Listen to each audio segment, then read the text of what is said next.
Hey, I'll back again to try another wine. And today I'm going to be trying Arie Petit Verdot from the Sierra Foothills. This is a wine that I wanted to try. It's a 2008 vintage. I don't know if you can see that there.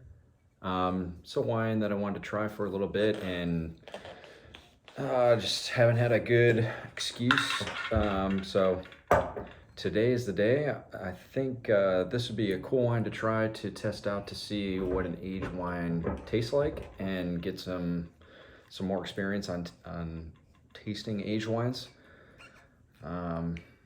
At 13 going on 14 years old now, this has had a good amount of bottle age, and it'd be interesting to see how this is tasting. I had no idea what it tasted like when it first was released, but let's give it a whirl. I purchased this wine a few years ago on a trip to Shenandoah Valley and doing some wine tasting out there, and visited Arie and saw that they had Petit Verdot on the menu of options, and thought it was pretty unique to try. You don't see a ton of single varietal Petit Verdots, at least in California. So I thought it'd be cool to check out.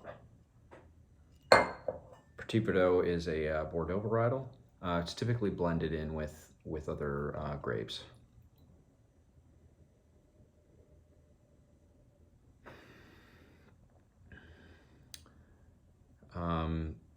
Color is like turning into that like brick or garnet, which I think is pretty common for red wines that have had some age on them.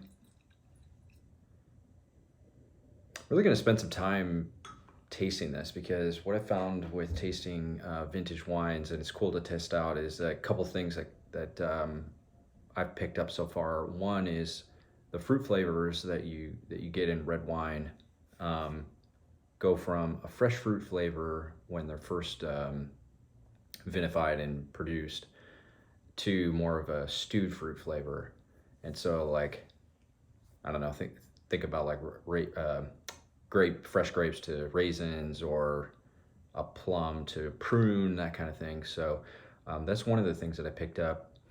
Also pick up sometimes more savory, kind of tomato-y, soy saucy notes too on aged wines, which is pretty cool. The other thing that I found is that wines go on a kind of curve on, opening them and then, finishing them, and the amount of oxygen manipulating the wine after it's opened. And so it'll be okay, really good, and then not as good, undrinkable. And for a vintage wine, it seems like it's a steeper kind of curve, meaning you keep these wines open, or these wines are tasting better for a shorter amount of time after they've been opened. Another thing I always look for is just like how the acidity is holding up. If wine does not have a lot of acidity when it's first produced, then I don't think they taste as good, after they age for 5+ years. So yeah, hopefully this one does have a pretty good acidic backbone. You might hear that phrase in wine tasting, and that's just having some stronger acidity that helps the wine last. I'm kind of rambling on to see if I could get some oxygen into the wine so I could smell, get some of the aromatics. Still a little bit close still, which is normal. A lot of wines that I pop and pour, the aromatics take some time to build. So we get just like a note of black cherry. But I think that'll continue, the aromatics will continue to open up as this wine breathes a little bit in the oxygen.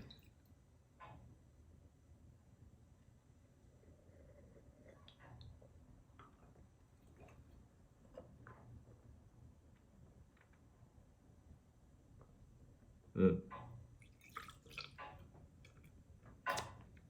I push the wine to the back of my tongue, I'm looking for the acidity to see. For some reason, I can taste it better when I sort of move the wine in the back of my mouth and pleasantly surprised that this has some good acidity, which makes me think that, this wine could last several years longer than when I'm opening it now.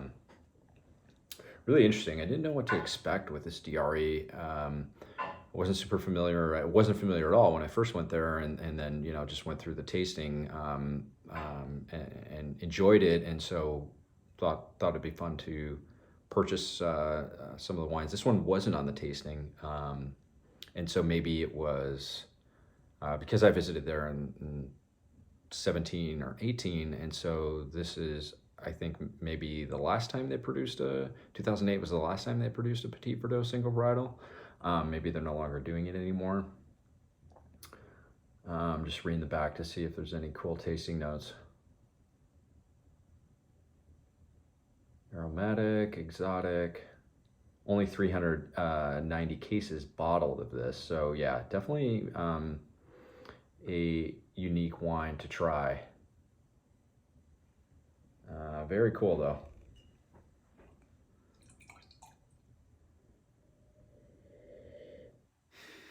Aromatics are already starting to open up a little bit more. Just that that black cherry note's getting stronger and stronger, and yeah, hopefully I can continue to pick up some more stuff on the nose. I'm not getting the interesting thing here is I'm not getting a ton of like stewed fruit and so those tomato-y, so those savory notes that I'll typically get, at least on Cabernet Sauvignon that has been aged. So this is really interesting. I think that acidity is really probably keeping this wine really fresh. And I mean, I don't think too many wine drinkers that would taste this and think, oh, this is a super aged wine. This is tasting really fresh still, which is cool. Man, if I knew it was going to be this well made, I would have bought more than just the bottle. But you kind of never know, just one of those things. Yeah, this wine, I'm really surprised how well this is tasting in terms of the freshness.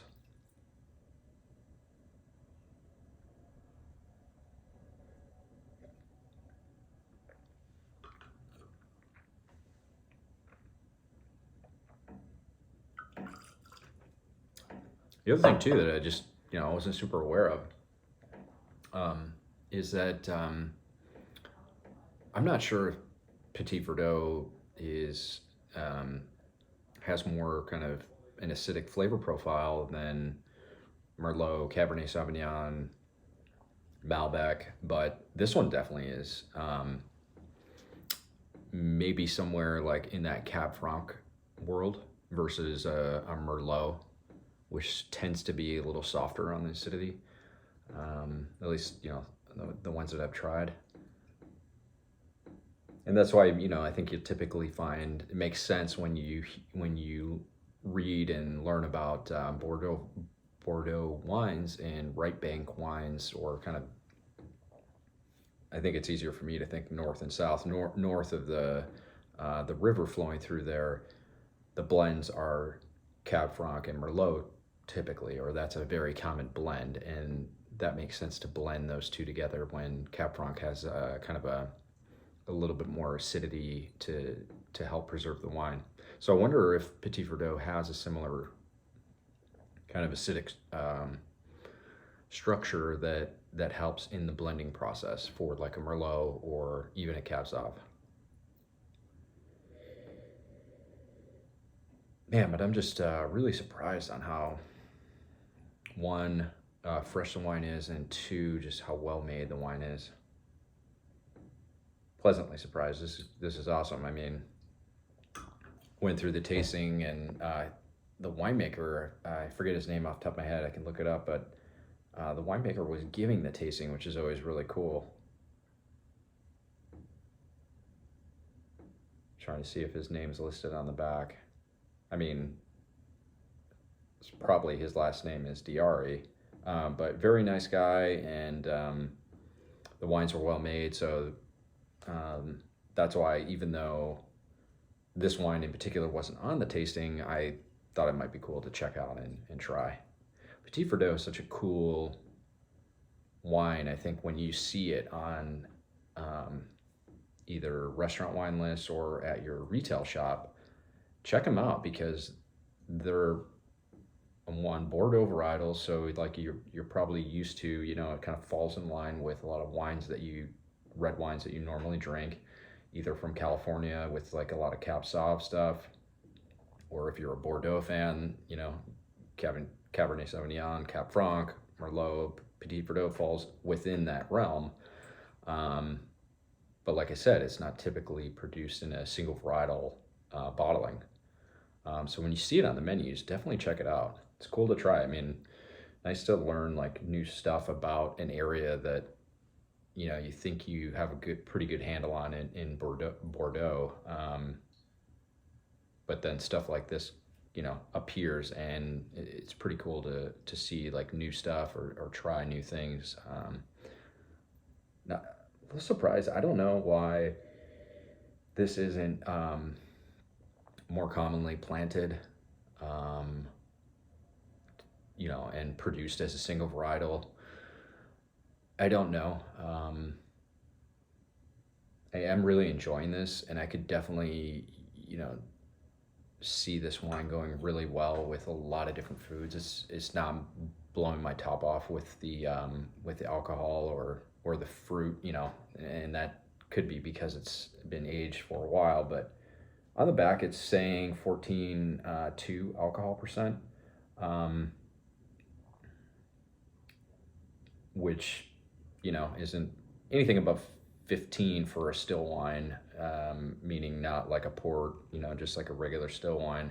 Anything below 15, I'm thinking is going to be okay. But sometimes when a wine's listed in the 14% range, sometimes it can be off balance, you know, like too much fruit, too much kind of like concentrated or a reduction of fruit, if you want to call it that. Jammy, I guess would be a better way to say it. This wine is really nice and balanced. I'm just really blown away at the freshness of this. This is excellent today as it was when it was first produced, and I think this wine will hold for another, man, I would say another 10 years. But definitely, you know, in that 5 to 10 range, no problem. Like, not even a problem. I was thinking that this wine could be, you know, stewed fruit, acidity, maybe on the lower end, and then the wine tasting a little bit flabby kind of. This is fresh. Fruit's still fresh flavored. It's kind of tipping a little bit more now that I'm smelling it again, into the more stewed, but nothing funky, nothing weird, nothing that's going to be so different for you as a wine drinker that's going to be like, oh, this is too different than what I normally buy. Because the thing is, like, when you go and you taste vintage wines, they have the very likely potential to taste nothing like a wine that you've had in the past. You're used to those, you know, like Cabernet Sauvignon, for example. You're used to those darker fruit flavors, that kind of freshness. If you drink California cabs, you know, you're expecting kind of like that jammy, that fresh jammy black fruit flavor, or black cherry, but black fruit, blackberry, black cherry fruit flavor, along with, you know, kind of a punch of tannins and maybe some acidity. But if you're drinking California cab drinker, you know, the acidity is a lot of times on the lower end for red wine.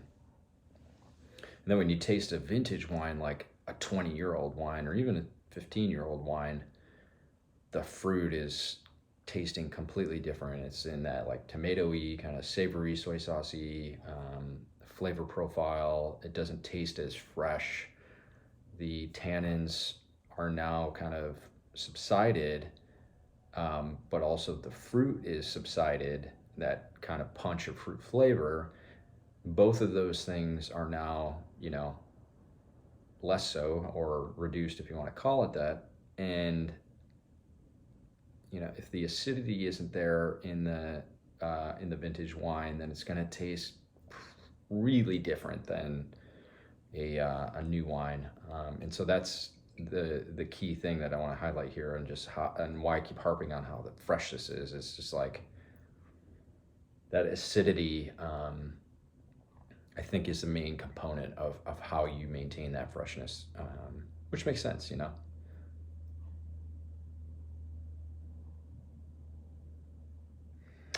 Still not getting like a ton of aromatic coming off yet. I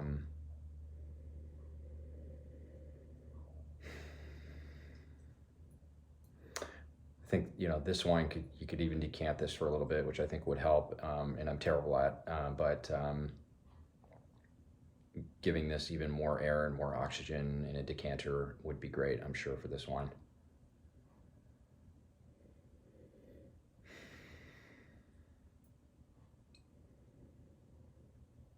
Yeah, so I bought this wine in Shenandoah Valley. If you don't know where that is, it's along the Sierra Foothills, and Sierra Foothills is let's try to zoom in a little bit more. Sierra Foothills is a appellation designation as well. Shenandoah Valley being a smaller subset, sort of like Oakville, Rutherford, Calistoga are smaller subsets of Napa Valley. And so I went out there a couple of years ago and did wine tastings at a handful of places. Really cool. There's a lot of old vine vineyards out there, which is neat to see, which I think produce really excellent wines. The other cool thing was that they have a ton of Barbera wines. I think I actually have one here. So Barbera, this is one from Bray, and you can see Barbera, that's the varietal, which is an Italian varietal from northern Italy of all places, but for whatever reason, maybe Italian heritage folks that moved out to the Shenandoah Valley region brought this with them. I'm not sure the origin story, but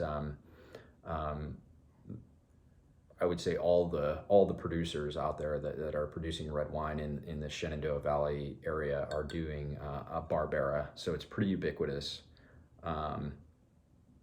So that was cool to try all the Barbera wines. I mean, I think that's kind of like the unique thing about it, and it's a smaller wine region, which is always neat. Which typically means, and this was true of Shenandoah Valley, that it was more relaxed. This is pre-COVID now, so I'm sure things have changed, but like, you didn't need to make reservations. You could just, at most places, you could just kind of roll up and do a tasting. The other cool thing at Arie was that the owner was doing the tasting, which is cool. And those are things that are unique that you're not going to typically find in Napa Valley unless you search really hard. So Shenandoah Valley is a really interesting and cool place. Turley has a wine tasting room out there, if you're familiar with Turley. So they must be producing Zinfandel out there as well. Who else? Turley's the one that comes to mind as kind of like the big name that has a tasting room out there. They also have one down in Paso Robles that I've visited.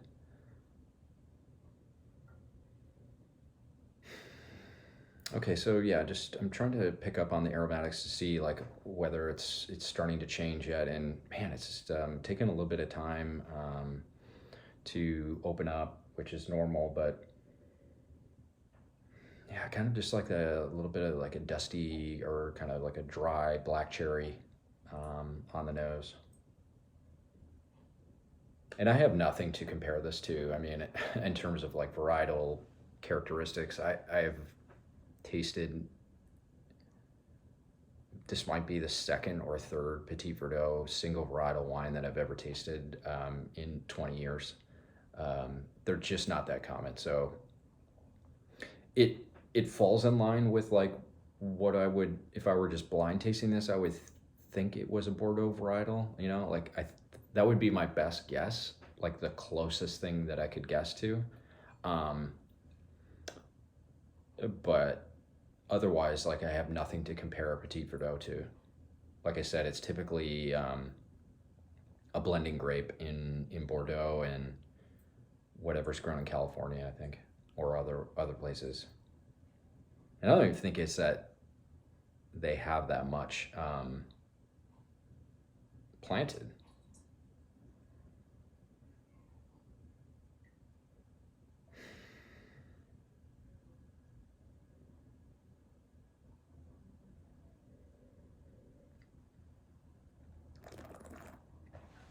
Mm.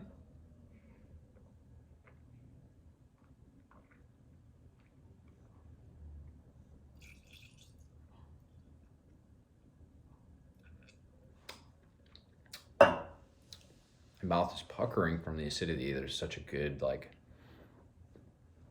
such a good backbone of acidity in this wine.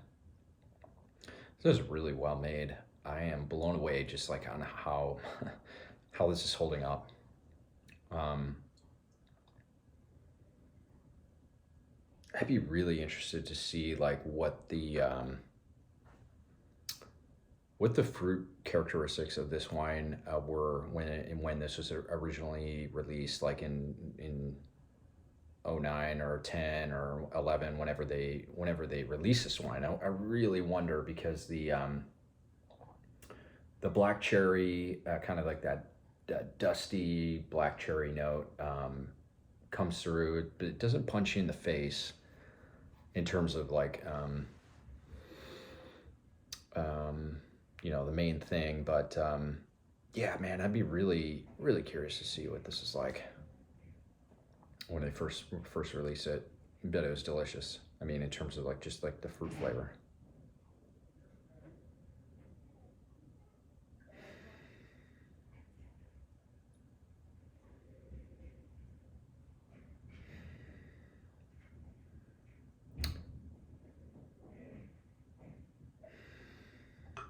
Yeah, really cool. I think so.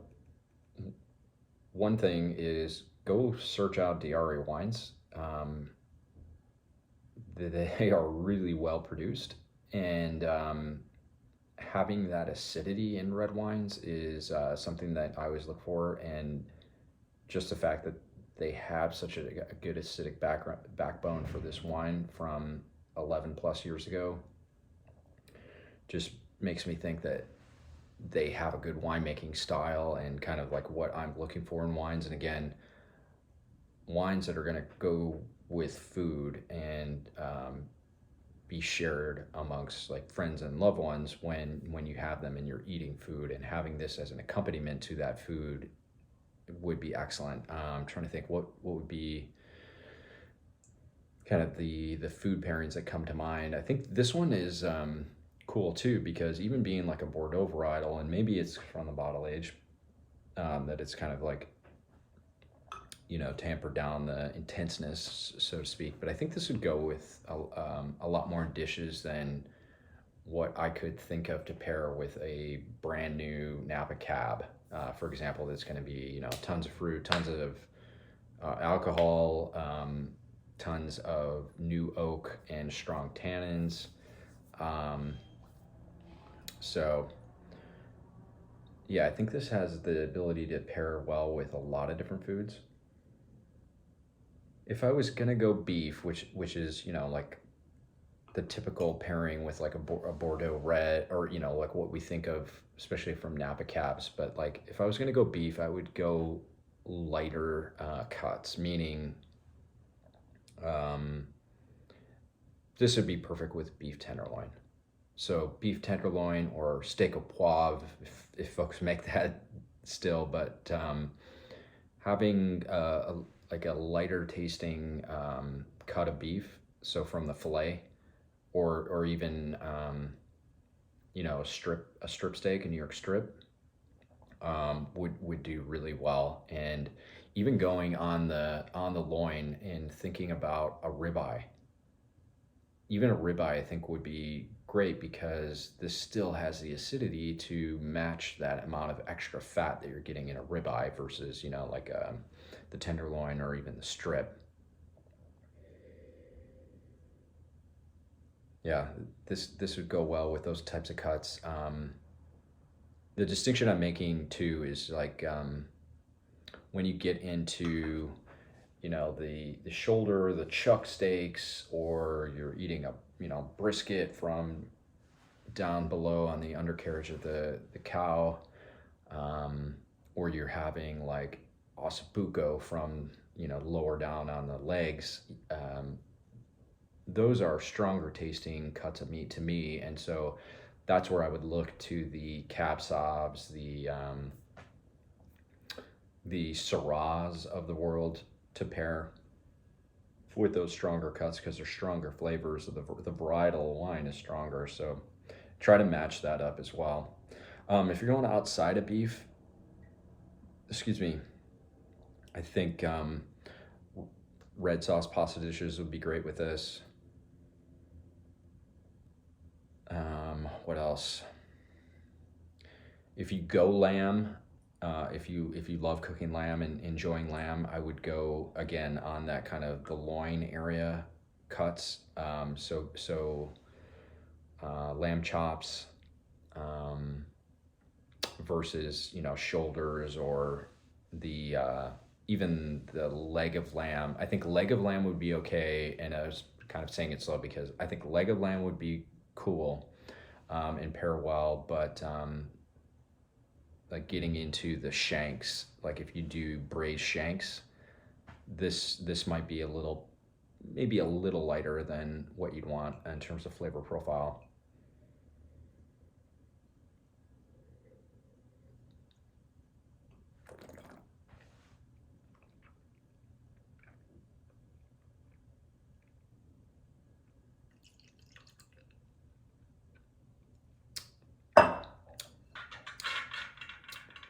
This is a special wine, really cool. I mean, a Petit Verdot, super rare. A wine from Sierra Foothills or Shenandoah Valley, super rare. And to have the acidity and the freshness being so good is unusual in red wines from California. So Sierra Foothills, from what I could tell, obviously they kind of, you know, it spells it out in the name, but you've got the mountain range running north-south, and, you know, as you go down to the valley floor in the Central Valley of California, there's that in-between portion of the foothills, which is kind of more rolling hills. And elevation-wise, they're obviously higher than what you would get in the Central Valley or on the valley floor in Napa or on the valley floor in Sonoma, Russian River, you know, that kind of thing on the valley floors. And so you're up higher in elevation, you then get a little bit cooler temperatures, and so that might help maintain the acidity and the freshness a little bit better on some wines. It still is really hot out there in the summer. I think it was 80s or 90s when we visited in July, and so it's still really hot in the summertime, but I think they might have the shift, the diurnal shift, I think it's called, where it's, you know, morning and temperature goes from, you know, lower to peak at like midday or early afternoon, and then, you know, starts going down significantly after the sun goes down. And so you get the shift of, you know, hot temperature and sun, and then at night you've got cool temperatures. And so I've read that shifting temperatures each day helps maintain acidity in wines. So that might be a factor as well. In terms of the terroir, the soil there, I have no idea off the top of my head. it'd be really interesting to see kind of like what soil types are out there, because when you think about, well, when you think about us in San Francisco, you know, we're constantly thinking Napa and Sonoma, and there's quite a bit of soil types in those areas. And if you talk to folks that work at the wineries or the winemakers, whoever, they'll show you, they'll tell you, you know, like we have this soil type, and you know, this was a riverbed that fanned out, and so we have this and this, or this was like, if you go up to Lake County, I think they have like volcanic rock from way back when. So there's a lot of different soil types. And then talking about Bordeaux, it's always terroir, terroir, terroir in terms of the clay soils in the right bank or north of the river, the gravelly soils in the left bank or kind of south of the river, and which varietals, you know, you're planting for certain soil types that do better in certain soil types. So for example, I've read that I think Merlot works a little better in clay soil types, and the Cabernet Sauvignon works a little bit better in the gravelly soil type, more drainage for the vines, I guess, for the water going through. So it'd be really interesting to see like what kind of soil types that they're dealing with in this area, because I really have no idea. Trying to see if they have anything on the back here.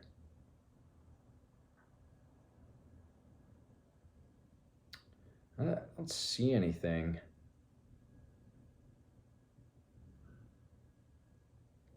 Using classic blends now, so yeah, it'd be really interesting to see. They don't list a vineyard designation on here, and it is the larger Sierra Foothills AVA. So it you know, it's tough to pinpoint because I'm sure they have a lot of different soil types. But the other cool thing about being in an area topographically speaking that's like rolling hills is that I've read that the vines do better on the kind of gentler slopes, that you get better drainage of water, and so the vines are diving deeper to get at that water. And whatever the reason is about that, helps produce a better quality grape that goes into a better quality wine. So I think they've got a lot of really cool characteristics in the Sierras, and it was really fun. There's a lot of tasting rooms. Everybody was super friendly. Really great area to visit if you haven't checked it out.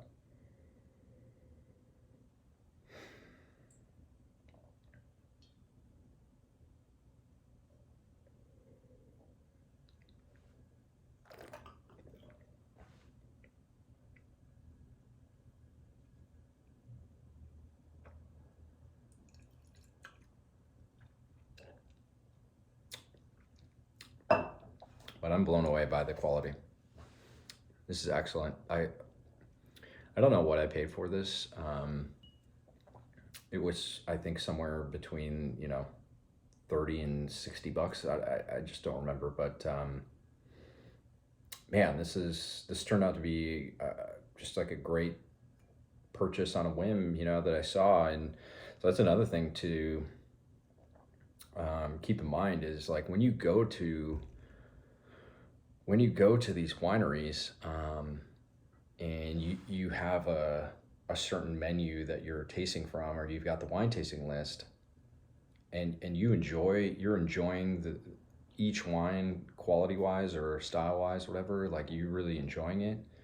And then you look at their purchase list and they've got other stuff on there. Don't be afraid to ask about those and see like, hey, you know, what's the, is this like a similar style, or are they making it different?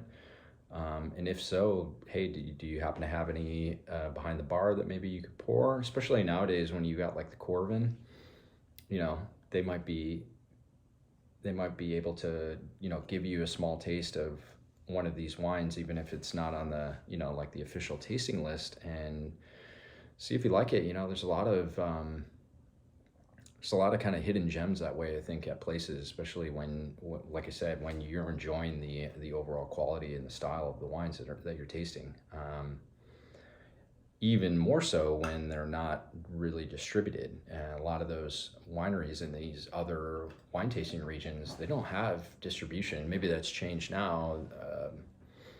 You know, during the COVID pandemic, but you know, it's not like you can roll into a Safeway or a Bevmo, which we have out here, and find these wines. And so, yeah, just check them out and check out the list. Don't be afraid to ask questions about the other wines that you see.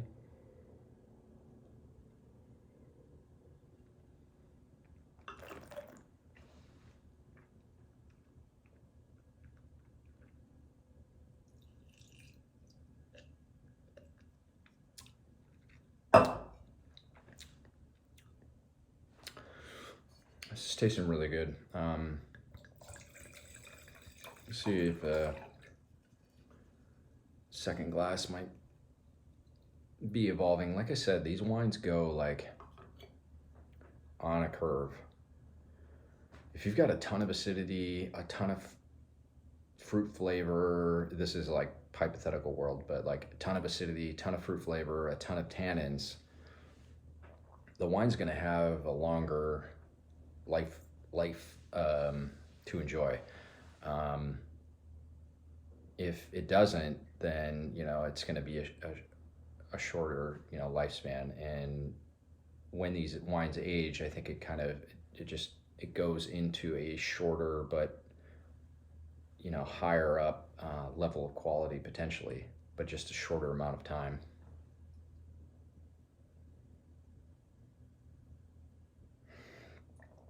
Okay, the aromatics are definitely more prevalent now, which makes sense, takes time.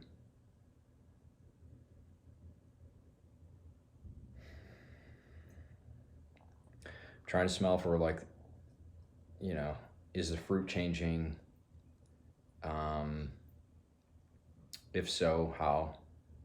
Am I getting more stewed fruit? I'm looking for the tomato, I'm looking for the soy saucy, savory flavors.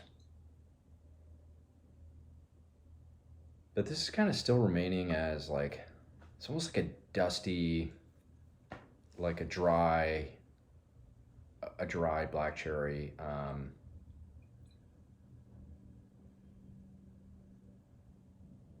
Meaning it, and that sounds weird to smell a dry whatever, but just meaning like that the black cherry's coming through a little bit muted and not punching me in my face. I'm getting, you know, some black cherry and then a lot of I guess probably earthy, dusty kind of smell, which is all, it smells good.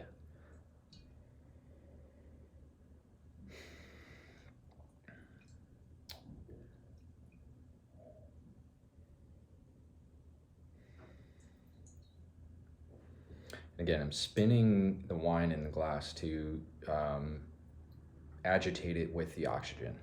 I'm constantly doing this, regardless of if you're drinking a $5 wine or a $500 wine. I'm gonna do this constantly to try to agitate and get the oxygen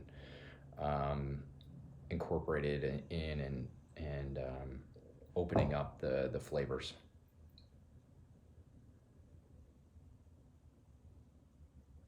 Man, my mind is going towards that smetzel, going towards the pencil lead smell that I get on Cab Sauv.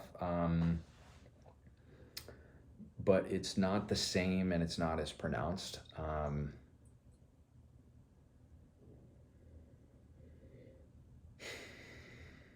But it just sort of reminds me, and that's why I think this is a cool wine too, because like I said, being a Bordeaux varietal, this is right in the wheelhouse of like, I'd say 95% of red wine drinkers that are drinking California Cabs, Bordeaux drinkers, you know, Argentinian Malbec, whatever, you know, you're going to enjoy this wine. Versus like just like a completely funky varietal that's from, you know, a different part of the world that is super earthy or you know, very light, or bracing, you know, like a varietal that it's just not going to remind you of anything. It's going to be so different that you're like, well, what the hell is this? You know, this doesn't taste like the wine I got at Bevmo the other day. The Petit Verdot is a lot closer to familiarity than you've had with other kind of stuff that, you know, you might see out there.